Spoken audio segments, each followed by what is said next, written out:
Salut, c'est Trado. Voilà mon commentaire pour demain, jeudi 22 octobre. La séance d'aujourd'hui est presque risible, tant elle était prévisible.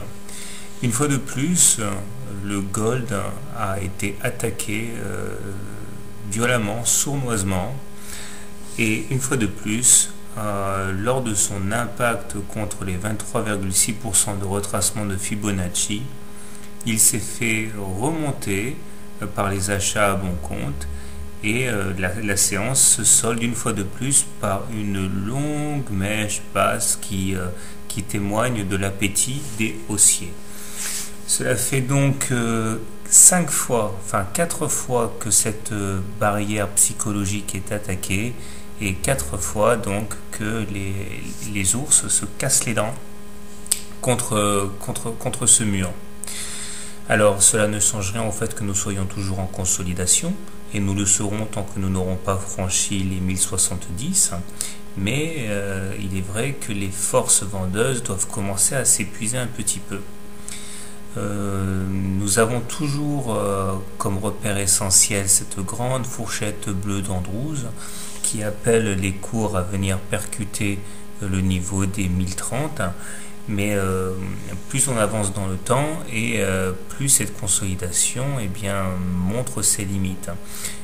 Au cas où on n'arriverait pas à toucher la médiane et qu'on repartirait vers le haut et qu'on casse la médiane, la fourchette bleue sans avoir percuté la médiane, donc il faudrait attendre l'or directement sur les 1100. On verra d'ici là. Un petit regard, un petit coup d'œil sur les indicateurs techniques montre que cela se dégrade. Cependant, le stochastique amorce sa décrue, tout comme le momentum et le MACD.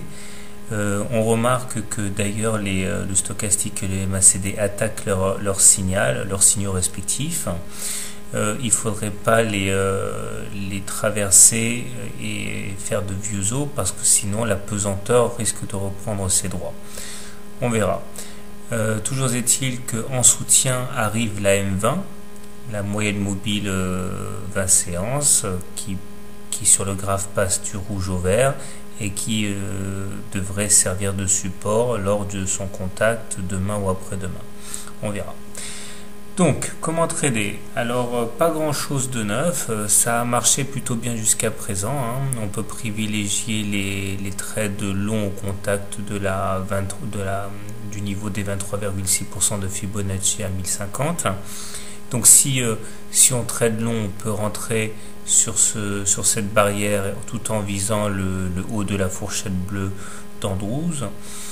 À l'inverse, si on préfère privilégier les trades short, je pense que le mieux à faire c'est de shorter avec pour objectif la médiane de la fourchette bleue et en guise de stop loss une sortie par le haut de la fourchette d'Andrews bleue.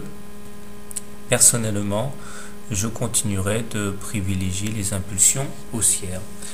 Voilà, bonne journée et bon trade.